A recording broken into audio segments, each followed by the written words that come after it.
أعوذ بالله من الشيطان الرجيم بسم الله الرحمن الرحيم اللهم صل وسلم على محمد وعلى آله وصحبه أجمعين وبعد أدوكلا دولون أسيطورو كيغي فانا محمد صلى الله تعالى عليه وسلم مولانا شيخ آدم ولما واكيوان pẹ̀lú gbogbo àgbàlagbà tí wọ́n ti kọjá lọ tí wọ́n sì wúlò fẹ́sìn tá ń jà fani lára wọn bákan náà مولانا مدير المركز lẹ́kùn ẹ̀mí gígùn àtàláfíà tó pọ̀ olúwọlọ́n dákun bá wa jogún rẹ̀ fún bàbá albarka bí akil hayy al-qayyum alladhi la ta'khusuhu sinatun wala nawm. ẹ̀rí pé alhamdulillah lórí pé àwọn kan kírun lọ́jọ́ monday táwọn kan kírun lọ́jọ́ sunday tó padà wá di awuyewuye tó ń di ọ̀tá tó ń di wípé kámẹ́rẹ́ nìkan tí ò gbọ́n tí ò ní làákàyè tí làákàyè kú fún bí irú ọmọ lásán Mufti ọjà tí máa wù àbí ìnàkí ni tá a sọ̀rọ̀ láàárọ̀ yìí. mo lérò pé ńgbà táwọn tí wọ́n jẹ́ àwọn àfa àwọn náà nílùú wọn tí wọ́n rí àwọn ọ̀rọ̀ tó sọ pé àwọn ọ̀rọ̀ yìí ó burú jáì ó dàbí bóyá wọ́n pè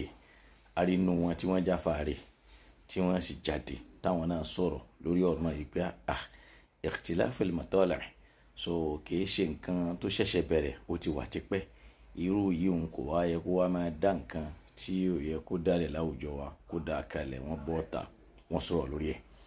mo wá lérò yìí pé ọmọ lásán yìí náà pàpà wá jáde síta àmọ́ bí èèyàn bá wo body language rẹ̀ ẹ mọ̀ wípé ìwà ẹranko ayé ọ̀run níbẹ̀ lára rẹ̀. àwọn kọ́ni tẹ́ fi mọ̀ ní wípé awọ̀lẹ́nu kò kọ́kọ́ bọ̀wọ̀ fún àwọn àáfàá tí wọ́n pè yẹn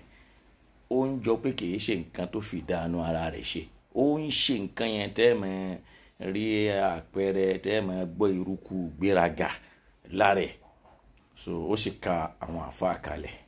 tó sọ pé àwọn ni wọ́n pe òun wọ́n bá òun sọ̀rọ̀ gbogbo àwọn àáfàá tó sì kà kalẹ̀ yẹn náà bẹ́ẹ̀ bá rí gbogbo wọn náà ni wọ́n ti gba ọ̀nà kan ọ̀nà méjì gbé ogun ti Maulana Mudirul Markaz tí wọ́n sì fi ẹ̀mí ogun hàn arínú wọn tó ṣe bí ọ̀rẹ́ rí tí wọ́n padà wá dọ̀tá ó wá nírú wọn náà ni wọ́n pe òun. mo fẹ́ lérò pé ẹnìkan ní gbogbo àwọn tó dárúkọ yẹn láfẹ́ lè kẹ́fín pé kò tí ì gbé ìfihàn ọ̀tá jáde sí Mudirul Markaz rí bóyá kó fi ṣe yẹ̀yẹ́ tàbí kó sọ lọ́rọ̀ tàbí kó báwọn èèyàn lọ pé síbi kan lórí wípé báwo ni ti Mudirul Markaz bí ó ṣe dá. so kódà náà àwọn tó dárúkọ yàrá àwọn tí wọ́n ti lọ sáyìn lẹ́tàrí ló kọ pé láti takò Mudirul Markaz kán máa jẹ́ kí wọ́n máa ṣe wáàsí bóyá lẹ́kọ̀ọ́ tàbí nílọrin irú yẹn ti wárí ó wá kárúkọ àwọn tó kálẹ̀ ìkálẹ̀. mo sì lérò pé ẹnìkan nínú àwọn tó kálẹ̀ tó pè ní Faqihul Umma yìí òun ni mo fẹ́ lérò pé ó ní ìkìláàsì jù láàrin gbogbo àwọn tó kálẹ̀ gbogbo àwọn tó kù tó kálẹ̀ ààrẹ lòmíì náà tó tún fẹ́ ní ìkìláàsì nù wọ́n níwọ̀nba tó sì jẹ́ bàbá tí mo fẹ́ràn ó ní bàbá náà ń ṣiṣẹ́ ńlọrin mi ò fẹ́ mọ́ dárúkọ bàbá yẹn náà ní kíláàsì mo fẹ́ràn wọn àmọ́ gbogbo àwọn tó kù yẹn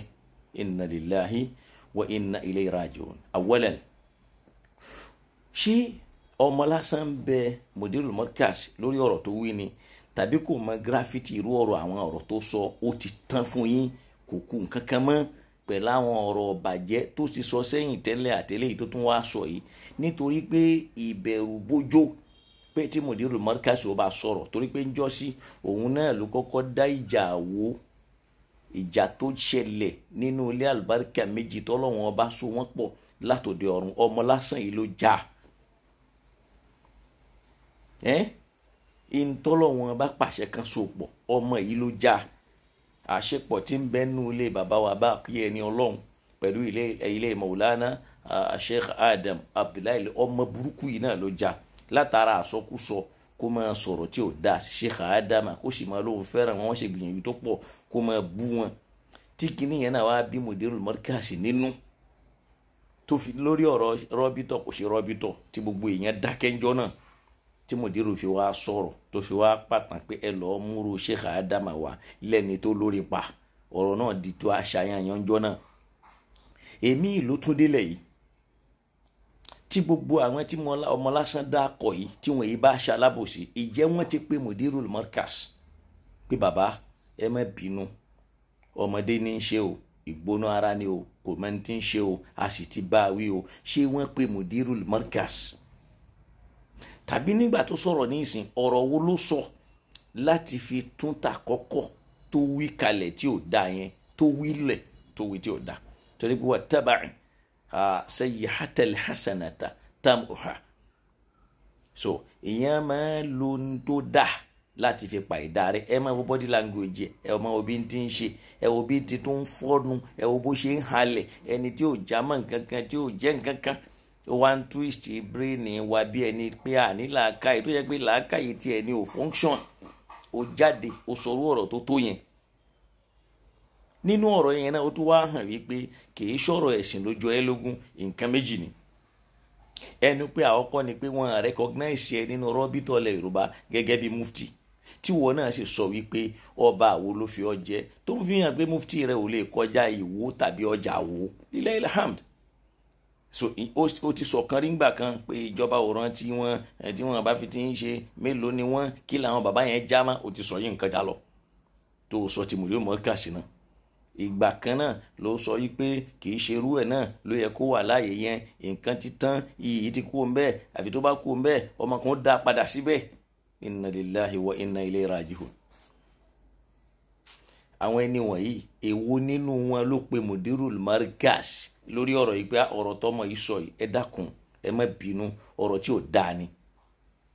Àmọ́ ẹ wá ní kó tún jáde náà, ẹ wò jáde tó jáde gbogbo ń tó sọ kalẹ̀ èwo ló wọn òṣùwọ̀n ń bẹ̀ tá a fi lè sọ pé èèyàn ń tu àwọn èèyàn, òun náà tó wá ń sọ̀rọ̀ bí èèyàn pàtàkì, ẹ̀yin ọ̀dọ́ kí lọ́jọ́ orí tiẹ̀ gan. Billahil azimi tí tán bá da ọjọ́ orí lẹ̀ láàrin èmi àti ọmọ lásán yìí kódà wọ́n máa wọ́n síra wọn ni. Ṣé torí pé orí gidi mú bí ìnàkí ìwà rẹ náà ó sì jọ ìnàkí. Ò ní làákàyè, ò máa ń pa ọ̀rọ̀ ẹ̀sìn, ò kàn ń dá sí. Wallahi ẹni tó fi ẹ jẹ mufti ó ro ìyálàyà ẹjọ́ níwájú Ọlọ́run tó rárá ìmọ̀ kan ló fi ọ jẹ. Báwo lẹnìkan ó ṣe kìwọ́ mọ́lẹ̀ tí ó pè wọ́n ní mufti báwọn tí wọ́n ní làákàyè tí wọ́n lọ́gbọ́n tí wọ́n lóye bí wọ́n ti pọ̀ tó nù ìlú ní ọ̀nà wo ló gbé gbà, báwo ló ṣe rí ta ń fún ẹ táwọn náà ṣe rẹ́kọ́mẹ́ǹdì ẹ nítorí politics. Wá wo wàhálà tó ń dálẹ̀, ìwọ náà ló ń dá wàhálà alẹ̀ láàrin àwọn àfa, ìwọ náà ló ń dà lúrú, kò sórúkọ tó ti gbà tán, ìwọ ni wọ́n ń pè ní mufti ọjà, ìwọ ni mufti ọ̀dà lúrú, ìwọ ni mufti ìnàkí, kò sórúkọ tó jẹ́ tán, mufti bilisi. Kí ló dé? Wá wò jáde rẹ, ìjáde yẹn ò ní túmọ̀ o torí pé kì í ṣe pé ó jáde òun sọ pé bàbá mudirul markaz àwọn ọ̀rọ̀ tí mo sọ yìí ìtara ló gbé mi, ẹ dákun ẹ má bínú nítorí tọ́lọ́ntàn náà mọ̀ sẹ́lẹ̀m ó kàn wáyé bẹ́ẹ̀ ni. Ṣe ló tó ń sọ bí ìgbà tó jásí pọ̀rọ̀ gidi ló sọ léyìí tó fi ń júwe àwọn tí wọ́n pè ọ́ lẹ́yìn yẹn náà pé wọ́n à nítumọ̀ nínú ayé ẹ̀, wọ́n à nítumọ̀ nínú ọ̀rọ̀ ẹ̀ torí kì í ṣe irú tí wọ́n fẹ́ kó o sọ ló sọ yìí. Kí ló sọ ní ìsìn tó téèyàn lè gbẹ́sẹ̀ lé tá a lè rí pẹ́ni tí ń sọ̀rọ̀ ó kàn ń júwe pé làákàyè ò function dáadáa tó sì ń túmọ̀ sí pé onítùmọ̀ kan yẹ̀ ẹ́ wò onítùmọ̀ tọ́jú. Ní tó tún wá pa mí lẹ́rìn inú ọ̀rọ̀ yẹn náà ni wípé ó wá jẹ́ kó hàn inú ọ̀rọ̀ yẹn wípé òun gbèjà àwọn àfa àtọmọ kéwú ń bára wọn wí, àfa ń bá ọmọ kéwú ẹ wí, ó wá ń gbèjà ọmọ kéwú. Ó hàn nínú ọ̀rọ̀ rẹ̀ náà pé kò yẹ kí irú bàbá yẹn ó máa jà, àmọ́ àwọn bàbá tí ń lè máa jáde níjọ́ tí wọ́n sọ̀rọ̀ sáwọn bàbá wọn kan bọ́ọ̀ta kan náà sọ̀rọ̀ tí ò dáa sódì kejì wọn nígbà tí ó tún wá bọ̀rọ̀ jẹ́ ó dé mọ̀ ń ṣáza ila nar pé bí yẹn bá dárìn lọ́tọ̀ yóò dáwọ́ náà ò ní la alóòmọ̀ ń pa ẹ̀sìn yìí ìwọ náà ti parí ẹ̀ náà ó ti lóòmọ̀ ń pa rẹ̀ ìpè ó máa ń béèrè ọ̀rọ̀ dọ̀ àwọn àfa àwọn ni wọ́n dájọ́ ó sì sọ pa wọn ni tí ó ti yẹn sìn torí pé yadullahi ma'al jama'a yẹn àyè lálàáfíà àmọ́ man shadza yẹn àṣìyáàdà ní lórí àdìsí lọ́ọ̀ká ọ̀rọ̀ Al-Albani tó jẹ́ kó yé wa pé eléyìí ni kò ní dápọ̀ wíyà kan tá a lè so mọ́ tá a fi sọ pé ó fẹsẹ̀ rinlẹ̀ pé man shadza ila nar bí yẹn bá dárìn yóò dáwọ́ náà àlékún lè yí ni lọ́rọ̀ àdìsí ara àwọn àfáà rẹ̀ ò kọ́ níyìn ni bọ́ tako tọrọ àforíjì kì í ṣe àtàmà àti wíkúwí lọ́dọ̀ àwọn fún rúkìá bẹ́ẹ̀ wọ́n fún ẹ nítọ́jú níwọ̀nba kọ́lọ́wọ́n bá mi ṣàlékún dáadáa fún ẹ kó sì bá mi tún wọn náà ṣe kó tán wa náà ṣe bí a bá kù sí àmọ́ lójú wọn tó bá lò ní gbọ́rọ̀ àwa náà ò ní gbà pẹ̀lú ẹ. Wassalamu alaikum wa rahmatullahi.